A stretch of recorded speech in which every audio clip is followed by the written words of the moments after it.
ప్రభువైన దేవుడు తనతో ఆనందించుటకు మనలను ఆహ్వానించెను. ఆయన ఎల్లరి కన్నీళ్లను తుడిచివేయును. యెషయా గ్రంథము 25వ అధ్యాయము 6వ వచనం నుంచి 10వ వచనం వరకు. యెషయా గ్రంథము 25వ అధ్యాయము 6వ వచనం నుంచి 10వ వచనం వరకు.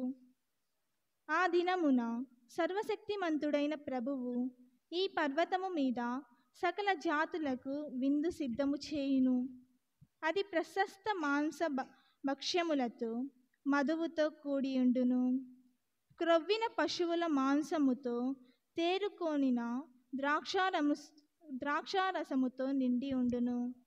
సకల జాతి జనులు విచారముతో కప్పుకొనిన ముసుగును, సకల ప్రజలను కప్పియున్న దుఃఖపు తెరను ఈ పర్వతము మీద ఆయన తొలగించును.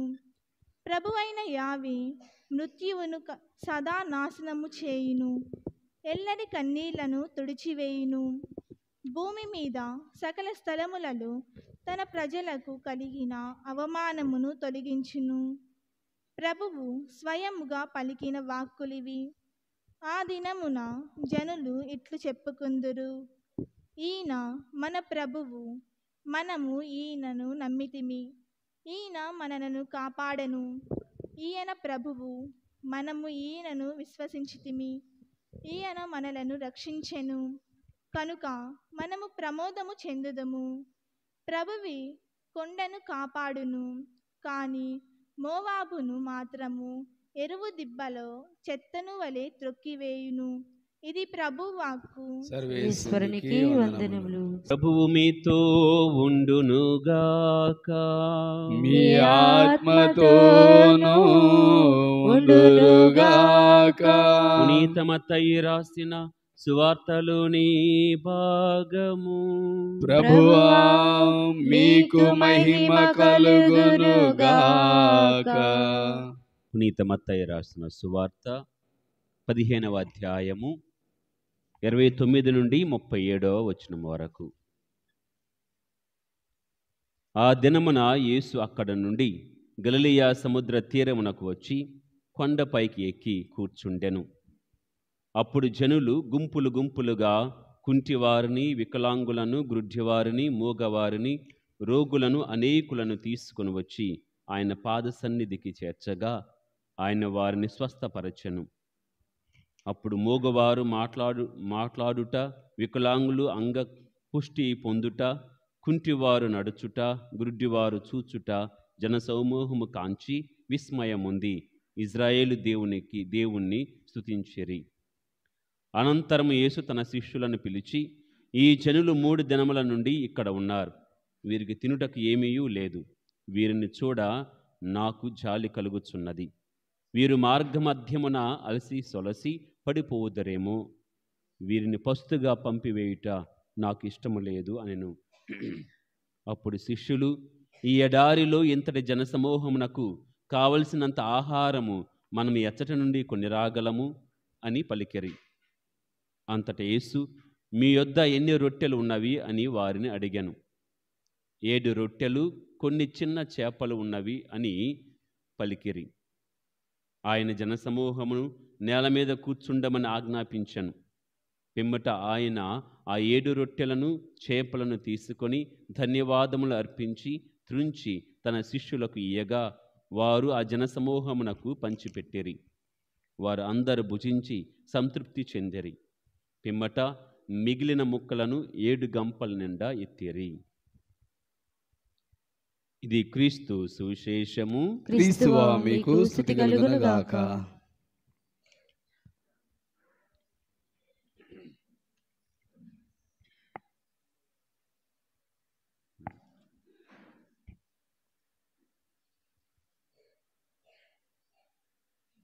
ప్రియమైన సహోదరి సహోదరులారా, భోజనాలు, విందు, పార్టీ అనగానే అది కలిపేదిగా ఉంటుంది, ఆనందాన్ని ఇచ్చేదిగా ఉంటుంది, ఐక్యతను సఖ్యతని పెంపొందించేదిగా ఉంటుంది. భోజనాలు అనగా ఏమి పెట్టారనేది ముఖ్యంగా ఉండదు. పార్టీ అనగా ఎక్కడికో వెళ్ళి ఏదో తింటారని కాదు. ఆ గంట సేపు, ఆ 2 గంటల సేపు కలిసిమెలిసి ఉంటారు, ఆనందాన్ని పంచుకుంటారు. ఉదాహరణకు వనభోజనాలు తీసుకోండి.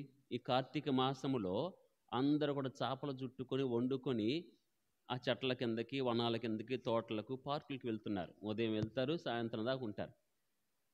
అదే భోజనం, అదే రుచి, కానీ అక్కడికి వెళ్ళి తినటము, కలిసిమెలిసి ఉండటం అనేది ఆనందాన్ని ఇచ్చే అంశం.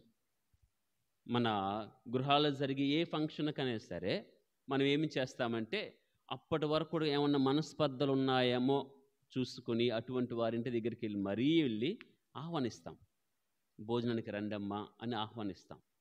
ఇది బంధాలను పెంచేదిగా ఉంటుంది, ఐక్యతను సఖ్యతను పెంపొందించేదిగా ఉంటుంది, ఆనందాన్ని అందించేదిగా ఈ యొక్క విందులు, భోజనాలు, పార్టీలు ఉంటాయి. దాని గురించే ఈ నాటి మొదటి పట్టణములో ప్రభు అంటున్నారు, నేను సకల జాతి జనులను ఆహ్వానించి వారికి ప్రశస్తమైన భోజనాన్ని, మేలు రకమైన ద్రాక్షారసమును, మాంసమును అందిస్తాను. పరలోక విందుతో పోలుస్తున్నాడు. ఒకసారి చదవండి యెషయా గ్రంథము 25వ అధ్యాయము 6వ వచనం. సర్వశక్తిమంతుడైన ప్రభువు ఈ పర్వతం మీద సకల జాతులకును విందు సిద్ధము. అక్కడ లిమిట్ లేదండి, ఎవరికి అనేది లేదు. సకల జాతి జనులకు, పిలువబడిన, ఎన్నిక చేయబడిన ఆనాటి విశ్వాసులకు మాత్రమే కాదు, లేకపోతే ఇప్పుడు మనం అనుకున్నటువంటి క్రైస్తవ విశ్వాసులకు మాత్రమే కాదు, సకల జాతి జనులు ఆ పరలోక విందులో అభిషిక్త రాజు వచ్చినప్పుడు ఏర్పాటు చేసే విందులో పాలు పొందుకుంటారు. చదువమ్మా. అది ప్రశస్త మాంస భక్షములతోనూ క్రొవ్విన పశువుల మాంసముతోనూ. Praise the lord, praise the lord, praise the lord. ప్రియమైన సహోదరి సహోదరులారా, దీనిని ఇంగ్లీష్లో మెస్సియానిక్ బ్యాంక్వెట్ అంటారు. ఆ మెస్సయా వచ్చినప్పుడు ఏర్పాటు చేసే విందు, అది కూడా సకల జాతి జనులకు. ఆయన్ని ఎవరైతే విశ్వసించారో, ఆయన నామమందు ఎవరైతే బాప్తిజం పొందారో అటువంటి వారందరిని ప్రభు ఆహ్వానిస్తారట. ఈనాటి సువార్తలో కూడా యేసయ్య ఆకలితో పంపించటం ఇష్టం లేక, పస్తుతో పంపించటం ఇష్టం లేక, మార్గమధ్యంలో పడిపోతారనే ఒక ఆలోచనతో ప్రభు అక్కడున్న వారందరూ కూడా ఆహారాన్ని పంచిపెట్టారు. తృప్తిగా భుజించిన తర్వాత 7 గంపలు మరలా ముక్కలు నిండాయి, అంటే మిగిలాయి. ఆయన రాజ్యములో తృప్తిగా భుజిస్తారు. ఆయన రాజ్యములో ఆకలి ఉండదు. ఆయన రాజ్యములో రోగములు, బాధలు, కన్నీరు ఉండవు. అదే మన దర్శన గ్రంథంలో చదువుతాం. ప్రియమైన సహోదరి సహోదరులారా, దీని విషయమే పరలోకము గురించి, పరలోక విందు గురించి ప్రభు ఒక ఉపమానాన్ని చెప్పారు. పరలోక రాజ్యం ఇట్లుండును, ఒక యజమానుడు ఒక విందును ఏర్పాటు చేసి అందరిని కూడా ఆహ్వానిస్తాడు.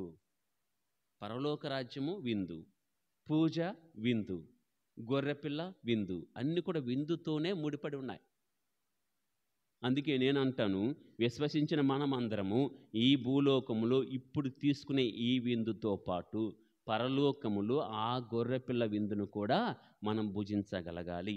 మన ప్రయాణం ఇక్కడతో ఆగకూడదు, అక్కడ ఆ ఆహ్వానాన్ని పొందుకోవాలి, ఆ గొర్రెపిల్ల విందులో పాల్గొనాలి. ప్రభు ఇంకొక మాట అంటారు, చెప్పాము కదా, విందు అనేది ఐక్యతను, సఖ్యతను, ఆనందాన్ని ఇస్తుందని.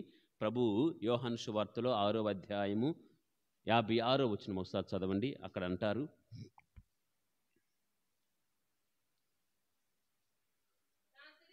నా శరీరమును భుజించి నా రక్తమును పానము చేయువారు నిత్య జీవం పొందురు.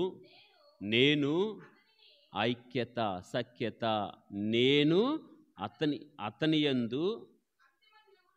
56వ వచనం, నేను వాని యందు. Praise the lord. నేను వాని యందును, అతను నా యందును ఉంటారు.